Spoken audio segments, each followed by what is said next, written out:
Indus valley civilisation എന്താണ് എന്നതിനെക്കുറിച്ചാണ് നമ്മൾ ഇന്ന് ഡിസ്കസ് ചെയ്യാൻ പോകുന്നത്. ഇൻഡസ് വാലി സിവിലൈസേഷന് സിന്ധു റിവർ വാലി സിവിലൈസേഷൻ എന്നും മലയാളത്തിൽ സിന്ധു നദീതട സംസ്കാരം എന്നും പറയുന്നു. സിന്ധു റിവർ വാലി സിവിലൈസേഷന്റെ മറ്റൊരു പേരാകുന്നു ഹാരപ്പൻ സിവിലൈസേഷൻ. ഹാരപ്പൻ സിവിലൈസേഷനെ മലയാളത്തിൽ ഹാരപ്പൻ സംസ്കാരം എന്നും പറയുന്നു. സിന്ധു നദീതട സംസ്കാരത്തിലെ പ്രധാന നഗരങ്ങളാകുന്നു ഹാരപ്പ, മോഹൻജൊദാരോ, ലോത്തൽ, കാലിബംഗൻ, ധോളവീര തുടങ്ങിയവ. ഈ നഗരങ്ങൾ എല്ലാം തന്നെ സിന്ധുവിന്റെ തീരത്തല്ല.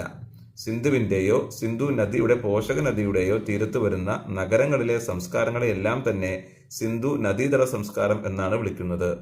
ഇതിൽ ആദ്യം കണ്ടെത്തിയ നഗരം ഹാരപ്പ ആയതുകൊണ്ട് സിന്ധു റിവർ വാലി സിവിലൈസേഷനെ ഹാരപ്പൻ സിവിലൈസേഷൻ എന്നും വിളിക്കാറുണ്ട്. ഏർലി ഹാരപ്പൻ സിവിലൈസേഷൻ ആരംഭിക്കുന്നത് BCE 3300 മുതലാകുന്നു. ലേറ്റ് ഹാരപ്പൻ ഫേസ് എന്നത് BCE 19,000 ആകുന്നു. Harappan civilisation or Indus valley civilisation എന്നത് ഇന്ത്യൻ സബ് കോണ്ടിനെന്റിലെ സിന്ധു നദീതട പ്രദേശത്ത് സ്ഥിതി ചെയ്തിരുന്ന ഒരു സിവിലൈസേഷൻ ആകുന്നു. ഈ ഒരു നാഗരികതയുടെ വ്യാപ്തി എന്നത് 1.2 മില്യൺ സ്ക്വയർ കിലോമീറ്റർ ആയിരുന്നു. നോർത്ത് ജമ്മു മുതൽ സൗത്ത് നർമ്മദയുടെ അഴിമുഖം വരെയും വെസ്റ്റ് ബലൂചിസ്ഥാന്റെ മക്രാൻ തീരം മുതൽ ഈസ്റ്റ് മീററ്റ് വരെയുമായിരുന്നു ഈ സിവിലൈസേഷൻ വ്യാപിച്ചു കിടന്നത്. ഈ സിവിലൈസേഷൻ ഇപ്പോഴത്തെ Pakistan, north west India, Afghanistan, Iran എന്നിവിടങ്ങളിലെ ഭാഗങ്ങൾ ഉൾക്കൊള്ളുന്നതാകുന്നു. ചാൾസ് മെയ്സൺ എന്ന ആർക്കിയോളജിസ്റ്റാണ് ഇൻഡസ് വാലി സിവിലൈസേഷനെ ആദ്യമായി ഇൻട്രൊഡ്യൂസ് ചെയ്തത്. മെസപ്പൊട്ടോമിയയിലെ സുമേറിയൻ ജനത മെലുഹ എന്നാണ് സിന്ധു ജനതയെ വിളിച്ചു പോന്നിരുന്നത്. ഇൻഡസ് വാലി സിവിലൈസേഷനിൽ തൂക്കങ്ങളും അളവുകളും ഉപയോഗിച്ചിരുന്നു. ഇനി നമുക്ക് ഹാരപ്പൻ സിവിലൈസേഷനിലെ ജീവിത രീതികളെ കുറിച്ചൊന്ന് പരിചയപ്പെടാം. സിന്ധു നദീതട സംസ്കാരവുമായി ബന്ധപ്പെട്ട് ആദ്യമായി കണ്ടെത്തിയ സ്ഥലമാകുന്നു ഹാരപ്പ. ഹാരപ്പ ഇപ്പോൾ സ്ഥിതി ചെയ്യുന്നത് പാകിസ്ഥാനിലെ മോണ്ടുഗോമറി ജില്ലയിലെ രവി നദിക്കരയിലാണ്. 1921 ഇന്ത്യൻ ആർക്കിയോളജിസ്റ്റായ ദയാറാം സാഹ്നിയാണ് ഇത് ആദ്യമായി കണ്ടെത്തിയത്. ഹാരപ്പൻ ജനതയുടെ നിർമ്മാണ വസ്തു ഇഷ്ടികയായിരുന്നു. ആദ്യമായി പരുത്തി കൃഷി, അതായത് കോട്ടൺ കൾട്ടിവേഷൻ ചെയ്തത് ഹാരപ്പൻ ജനതയായിരുന്നു. ഹാരപ്പൻ സംസ്കാരത്തിലെ പ്രധാന ഭക്ഷണധാന്യങ്ങളായിരുന്നു ഗോതമ്പ്, ബാർലി മുതലായവ. ഹാരപ്പൻ ജനതയുടെ പ്രധാന കച്ചവട കേന്ദ്രം ഇന്നത്തെ ഗുജറാത്തിലെ ലോത്തൽ എന്ന സ്ഥലത്തായിരുന്നു. നായയെയും പൂച്ചയെയും സിന്ധു നദീതട ജനത ഇണക്കി വളർത്തിയിരുന്നു. കുതിരയെക്കുറിച്ച് അവർ അജ്ഞരായിരുന്നു. അവർ ഉപയോഗിച്ചിരുന്ന ലോഹം വെങ്കലമായിരുന്നു. വെങ്കലം, അതായത് ബ്രോൺസ് എന്നത് കോപ്പറിന്റെയും ടിന്നിന്റെയും അലോയിയാകുന്നു. ഇരുമ്പിനെ കുറിച്ച് അവർക്ക് അറിവില്ലായിരുന്നു. പശുപതി, മാതൃദേവത, കാള എന്നിവ ഹാരപ്പൻ ജനതയുടെ പ്രധാന ആരാധനാമൂർത്തികളായിരുന്നു. ആര്യന്മാരുടെ ആഗമനം കാരണമായോ പ്രകൃതിക്ഷോഭത്തിലൂടെയോ ഇൻഡസ് വാലി സിവിലൈസേഷൻ, അതായത് ഹാരപ്പൻ സിവിലൈസേഷൻ ഇല്ലാതായതായി കരുതപ്പെടുന്നു.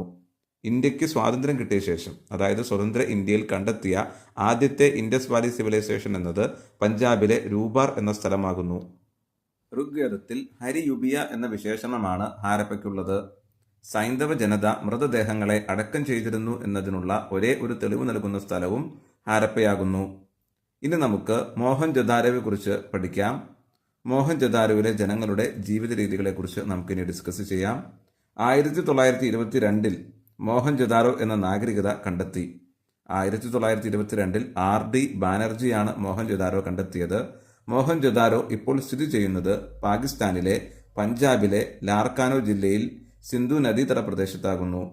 മരിച്ചവരുടെ കുന്ന് എന്നറിയപ്പെടുന്നത് മോഹൻജൊദാരോ ആകുന്നു. 2 നിരകൾ വീതമുള്ള 6 ധാന്യപ്പുരകൾ, തൊഴിൽശാലകൾ, പട്ടിമാനിനെ വേട്ടയാടുന്ന രൂപം, കാളവണ്ടിയുടെ രൂപം എന്നിവ കണ്ടെത്തിയത് മോഹൻജൊദാരോയിൽ നിന്നുമാകുന്നു. മോഹൻജൊദാരോവിന്റെ അടുത്തുള്ള സ്ഥലമായ ചാൻഹുദാരോ കരകൗശല വസ്തുക്കളുടെ നിർമ്മാണ കേന്ദ്രമായിരുന്നു. ഗ്രേറ്റ് ബാത്ത് എന്ന പേരിൽ അറിയപ്പെടുന്ന മഹാസ്നാനഘട്ടം, അഴുക്കുചാൽ സംവിധാനം, അസംബ്ലി ഹാൾ, വലിയ ധാന്യപ്പുര, നൃത്തം ചെയ്യുന്ന പെൺകുട്ടിയുടെ ബ്രോൺസ് സ്റ്റാച്ചു, പശുപതി മഹാദേവന്റെ രൂപം, പുരോഹിതൻ എന്ന് കരുതപ്പെടുന്ന ഒരു താടിക്കാരന്റെ രൂപം, എരുമയുടെ വെങ്കല രൂപം എന്നിവ കണ്ടെത്തിയത് മോഹൻജൊദാരോവിൽ നിന്നുമാണ്.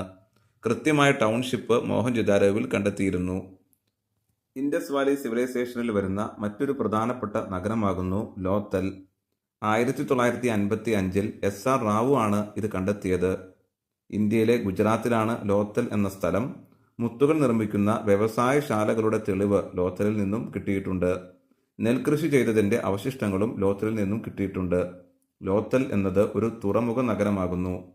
ഇൻഡസ് വാലി സിവിലൈസേഷനിൽ വരുന്ന മറ്റൊരു പ്രധാനപ്പെട്ട നഗരമാകുന്നു കാലിബംഗൻ. ഈ നഗരം രാജസ്ഥാനിലെ ഗഗർ നദിക്കരയിലാണ് സ്ഥിതി ചെയ്യുന്നത്. കാലിബംഗൻ എന്ന വാക്കിനർത്ഥം കറുത്ത വളകൾ എന്നാകുന്നു. 1953 എ ഘോഷാണ് കാലിബംഗൻ കണ്ടെത്തിയത്. എല്ലാ വീടുകൾക്കും ഒരു കിണർ എന്ന സംവിധാനം കാലിബംഗനിൽ ഉണ്ടായിരുന്നു. ഒട്ടകത്തിന്റെ എല്ലുകൾ, തീകുണ്ടത്തിന്റെ അവശിഷ്ടങ്ങൾ, ഉഴുതുമറച്ച പാടങ്ങളുടെ അവശിഷ്ടങ്ങൾ എന്നിവ കാലിബംഗനിൽ നിന്നും കണ്ടെത്തിയിട്ടുണ്ട്. ഇൻഡസ് വാലി സിവിലൈസേഷനിലെ ധോളവീര എന്ന നഗരം ഗുജറാത്തിലെ റാൻ ഓഫ് കച്ചിനടുത്തായി സ്ഥിതി ചെയ്യുന്നു. 1985, 1990 കാലഘട്ടങ്ങളിലായി RS ദീക്ഷിത് ആണ് ഈ നഗരം കണ്ടെത്തിയത്. ഇൻഡസ് വാലി സിവിലൈസേഷനിൽ അവസാനം കണ്ടെത്തിയ നഗരങ്ങളിലൊന്നാണ് ധോളവീര. ഏകീകൃത ജലസേചന സംവിധാനം ഉണ്ടായിരുന്ന ഒരു പ്രധാന നഗരമായിരുന്നു ധോളവീര. 4500 വർഷം പഴക്കമുള്ള സ്ത്രീയുടെ മൃതശരീരം ഇവിടെ നിന്നും കണ്ടെത്തിയിട്ടുണ്ട്. ഇൻഡസ് വാലി സിവിലൈസേഷനെ കുറിച്ചുള്ള പഠനത്തിൽ നിന്നും നമുക്ക് മറ്റൊരു കാര്യം കൂടി മനസ്സിലാകുന്നുണ്ട്.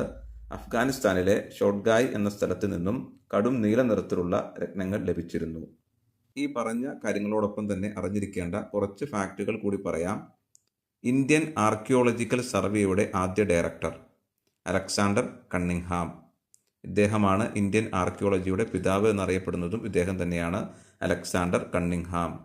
ഇൻഡസ് വാലി സിവിലൈസേഷൻ എന്ന പേര് ആദ്യമായി വിളിച്ച ആർക്കിയോളജിസ്റ്റ് ആരാകുന്നു? ഇൻഡസ് വാലി സിവിലൈസേഷൻ എന്ന പേരിട്ട് വിളിച്ച ആർക്കിയോളജിസ്റ്റിന്റെ പേരാകുന്നു ജോൺ മാർഷൽ.